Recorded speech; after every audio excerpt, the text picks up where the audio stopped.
साथियों, पुनः आप सभी का हमारे इस धर्म संवादम के कार्यक्रम में बहुत बहुत स्वागत, वंदन, अभिनंदन।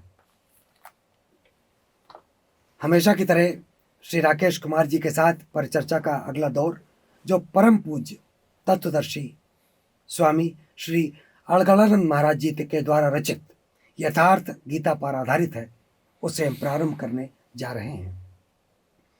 जैसा कि पिछले एपिसोड में आपने देखा कि हम सभी इस समय चर्चा कर रहे हैं महाभारत के सभी पात्रों की प्रतीकात्मकता के विषय में। पिछले बार राकेश जी ने आपको बताया था धृतराष्ट्र, संजय और दुर्योधन किस बात के प्रतीक हैं। चर्चा के इस दौर में मैं राकेश जी से सबसे पहले जानना चाहूंगा कि भगवत गीता के द्वितीय श्लोक में एक और महापात्र द्रोणाचार्य जी का भी उल्लेख हुआ है, तो आचार्य द्रोणाचार्य किस बात के प्रतीक है? द्रोण, आचार्य द्रोण द्वैत के प्रतीक है। भगवत गीता का जो दूसरा श्लोक है और उसके बाद फिर तीसरा श्लोक, तीसरे श्लोक में संजय कहता है कि पश्यैताम पांडुपुत्राणाम आचार्य महतीम चमूम व्यूढ़ाम द्रुपद पुत्रेण तव शिष्येण धीमताम।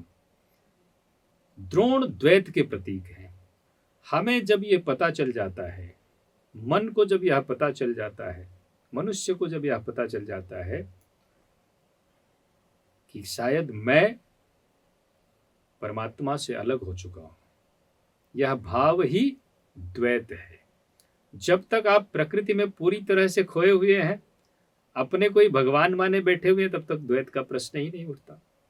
और जब आप परमात्मा को प्राप्त हो गए तब भी द्वैत का प्रश्न नहीं उठता, फिर तो आप परमात्मा को जान गए। ये बीच की जो अवस्था होती है, जैसे ही आपके मन में यह श्रद्धा पूर्वक भाव उत्पन्न होता है कि लगता है मैं परमात्मा से अलग हो गया हूं, यह द्वैत है, यह भाव। और ये द्वैत का भाव ही प्रथम गुरु है। यही आपको परमात्मा की ओर बढ़ने की प्रेरणा देता है। तभी आप शरीर रूप से जो महापुरुष हैं, ऐसे सद्गुरु की तलाश में निकलते हैं, उनकी खोज में निकलते हैं। परंतु प्रारंभिक गुरु कौन है? यह द्वैत का भाव। तो आचार्य द्रोण भगवत गीता में इसी द्वैत के प्रतीक हैं, उनको आचार्य कह के संबोधित किया गया है। अति उत्तम। तो द्वैत का प्रतीक हुए हमारे आचार्य द्रोण। अगर इस महाग्रंथ के तीसरे श्लोक पर हम जाएं राकेश जी, तो उसमें दो पात्र जो उजागर हो रहे हैं, चित्रित हो रहे हैं, जिनका उल्लेख किया जा रहा है, वो है पांडु और धृष्टद्युम्न। तो इनकी जो प्रतीकात्मकता है, ये किसका प्रतीक है? इसके बारे में आपके क्या विचार हैं? वो श्लोक में पश्यैताम पांडुपुत्राणाम, पांडु भगवत गीता में पुण्य का प्रतीक है, पुण्य का प्रतीक है। इसी पुण्य से फिर दैवी संपद उत्पन्न होती है, सारे दैवी गुण इसी पुण्य से उत्पन्न होते हैं। अब आगे चल करके आप देखेंगे कि पांडु के जो पुत्र हैं वे सब भी किसी न किसी दैवी गुण के प्रतीक हैं। तो पांडु ये पुण्य का प्रतीक है।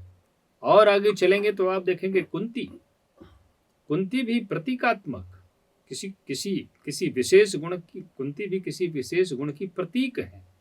तो पांडु भगवत गीता में पुण्य का प्रतीक है। और धृष्टद्युम्न कहता है दुर्योधन, व्यूढ़ाम द्रुपद पुत्रेण, द्रुपद का पुत्र धृष्टद्युम्न, व्यूढ़ाम द्रुपद पुत्रेण तव शिष्येण धीमताम। धृष्टद्युम्न अचल मन, जब यह मन दृढ़ता पूर्वक परमात्मा में स्थिर हो जाता है तो धृष्टद्युम्न उस दृढ़ता का प्रतीक है। तो भगवत गीता में किसी भी पात्र का नाम ऐसे ही नहीं ले लिया है भगवान ने या महर्षि व्यास ने। हर पात्र किसी न किसी, हमने कहा, गुण अथवा अवगुण, विकार अथवा दैवी संपत्ति का प्रतीक है। बहुत सुंदर। यानी ये दो पात्र भी हमारे किस प्रतीक को दर्शाते हैं वो आपने बताया। क्रम से आप चल रहे हैं और क्रम से मैं भी चल रहा हूं। हम चौथे श्लोक की ओर मुड़ते हैं और उसका जब मैंने अध्ययन किया तो उसमें दो पात्र और मेरे सामने आए, उनकी प्रतीकात्मकता के बारे में भी उल्लेख होना बहुत ज़रूरी है, और वो है द्रुपद और विराट। हाँ, तो द्रुपद के विषय में आप क्या क्या वो किस चीज़ का प्रतीक है, और साथ में विराट एक और पात्र, वो किसका प्रतीक है, बतलाने की कृपा करें। ये श्लोक आपका जो चौथा श्लोक है कि अत्र शूरा महेश्वासा, अत्र शूरा महेश्वासा भीमार्जुन समायुधु, युयुधानो विराटश्च द्रुपदश्च महारथा। तो अत्र शूरा महेश्वासा भीम अर्जुन समायुधि, युयुधानो विराटश्च द्रुपदश्च महारथा। आपने द्रुपद के बारे में पूछा और विराट के बारे में पूछा। विराट परमात्मा के विराट स्वरूप का प्रतीक है कि जब हम इस साधना पथ पर आगे बढ़ते हैं, पुण्य आ गया, द्वैत का भाव आ गया, और फिर आप साधना पथ पर आगे बढ़े, तो फिर जो अंतिम लक्ष्य होता है वो होता है परमात्मा के विराट स्वरूप का दर्शन करना। और द्रुपद अचल मन का प्रतीक है। जब अचल स्थिति प्राप्त हो गई हमें इस परमात्म पथ पे, जहां पर अब आपका मन जो हर समय डगमगाता था, भागता था, चंचलता थी, उसमें अचल स्थिर ठहरने की स्थिति आ गई, तो द्रुपद उसका प्रतीक है। बहुत सुंदर। संभवतः आप सभी को सारी जितने भी पात्र हैं हमारे इस महाग्रंथ के, उनकी प्रतीकात्मकता के विषय में बहुत अच्छे से सहज भाव से राकेश जी समझा रहे हैं। मैं थोड़ा सा खुलासा करना चाहूँगा इसका, और बंधन से मुक्त होते हुए मैं पात्रों के हिसाब से आपको राकेश जी बताने के लिए ये आपसे मेरा निवेदन रहेगा कि इसमें महाबली भीम वो किसके प्रतीक है। मैं ये कहूंगा कि भगवत गीता में दो पात्र जो सबसे महत्वपूर्ण हैं। अब इस श्लोक में आप देखिए, भीम अर्जुन, भीम अर्जुन समायुधि। मुझे लगता है आपका अगला प्रश्न शायद होगा कि फिर अर्जुन किसका प्रतीक है। तो पहले हम भीम की बात कर लेते हैं। भीम भाव का प्रतीक है, और आगे चल करके आप देखेंगे भगवत गीता में तो भाव बड़ा कोमल होता है। अब भीम तो बड़ा शक्तिशाली, भाव बड़ा कोमल होता है। भीम भाव का प्रतीक है। ये भाव ही आपको परमात्मा तक लेकर के जाता है। परंतु यदि आपने जरा सा ध्यान नहीं दिया, सदगुरु के बताए हुए मार्ग से जरा सा भटके, उनकी आज्ञा का पालन नहीं किया, तो फिर यह भाव कब अभाव में बदल जाएगा पता नहीं चलता। और भाव में अभाव, भाव जैसे अभाव में बदला तो फिर आप मार्ग से भटक जाते हैं। तो भाव, भीम जो है वो भाव का प्रतीक है। परमात्मा के प्रति आपकी भाव, श्रद्धा, इसका प्रतीक है भीम। मेरी जो सोच थी उसको आपने पहले से ही खुलासा कर दिया, और जो प्रश्न मैं पूछना चाहता था आपने स्वयं प्रश्न कर दिया कि शुक्ला जी इसके बाद आप यही पूछेंगे। तब आप स्वयं ही उसका उत्तर दे दें कि अर्जुन किसका प्रतीक है। भगवत गीता में बाकी के जितने नाम हैं आप देखेंगे कि अध्याय 1 में सबका नाम आता है, परंतु कुछ पात्र वो भगवत गीता के अंत तक चलते हैं। उसमें से सबसे महत्वपूर्ण पात्र है अर्जुन। अर्जुन अर्जुन अनुराग का प्रतीक है। अनुराग, परमात्मा के प्रति जब राग हो जाए, प्रकृति से राग हट जाए और परमात्मा के प्रति राग हो जाए, विशेष राग हो जाए, विशेष लगाव हो जाए, अनुराग का प्रतीक है अर्जुन। तो आप देखेंगे कि भगवत गीता में बाकी के तो सारे पात्र फिर पीछे छूट जाते हैं। केवल उनका एक इंट्रोडक्शन है कि आपको इनकी आवश्यकता पड़ेगी। मन से शुरुआत होती है, क्योंकि सारा तमाशा मन का है, अज्ञान का है, मोह। दुर्योधन बीच बीच में आता रहता है, मोह। और सबसे जो महत्वपूर्ण पात्र आपके हैं वह है अनुराग।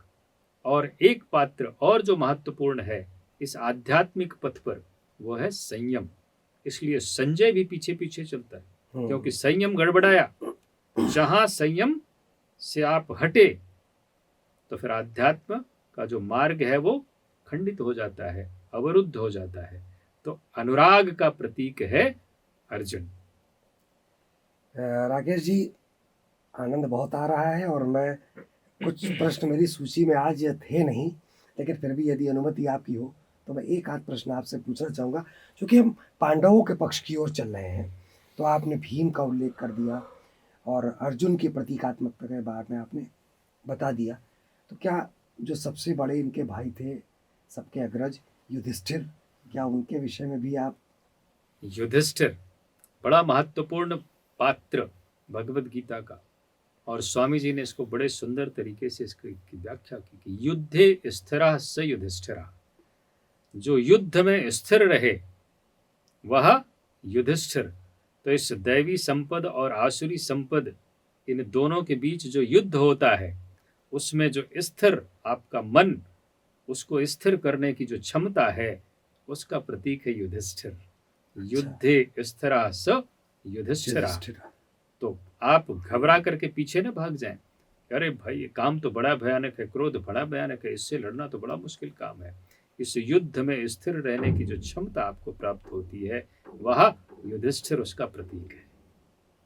इस सूची का मतलब मैं न होने वाला मेरा अंतिम प्रश्न, नकुल और सहदेव ये किस बात के प्रतीक हैं? नकुल और सहदेव, नकुल नियम के प्रतीक है। अध्यात्म के पथ पर चलने के आपके जो नियम है, जिसको आप कह लें अष्टांग योग कह लें, तो जो नियम होता है उसका भी हमने कहा, नियम के पालन में यदि आपने गड़बड़ कर दिया, जप नहीं किया, तप नहीं किया, ध्यान नहीं किया, तो ये जो नियम होता है परमात्म पथ पर, अध्यात्म के पथ पर आगे बढ़ने का जो नियम है, उसके प्रतीक हैं नकुल और सहदेव। सहदेव जो आपके हैं महाभारत के में, तो सहदेव नियम के प्रतीक नकुल, और उसको सुचारू रूप से आगे बढ़ाने का प्रतीक जो है वो सहदेव है। तो आपका युधिष्ठिर, भीम, अर्जुन, नकुल, सहदेव, और दूसरी तरफ इसी प्रकार से दुर्योधन, दुशासन, जयद्रथ, सब के सब अपने अपने गुणों के प्रतीक हैं। वो चर्चा हमारी ऐसे ही आपके साथ होती रहेगी। कुछ प्रश्न ऐसे जो एक से निकल कर आगे चलते चले गए, जो आज के इस क्रम में नहीं थे, मगर फिर भी आपने बहुत सुंदर तरीके से उनकी व्याख्या करी। आज पांडव पक्ष के जो पांचों इनके भाई थे, युधिष्ठिर, भीम, अर्जुन, नकुल और सहदेव, इनकी प्रतीकात्मकता का बहुत सुंदर वर्णन हमने राकेश जी के द्वारा सुना। और इसी क्रम में जैसे जैसे हम आगे बढ़ते जाएंगे, अभी तो बहुत से पात्रों का आना बाकी है, और वो किसके प्रतीक हैं वो राकेश जी की वाणी के माध्यम से आप तक पहुंचना बाकी है। जुड़े रहिए, मिलते रहिए और ऐसे ही अपने ज्ञान को बढ़ाते रहिए। अगले एपिसोड के साथ मैं और राकेश जी फिर आपसे मिलेंगे। तब तक के लिए लेते हैं विदा। ओम श्री परमात्मने नमः।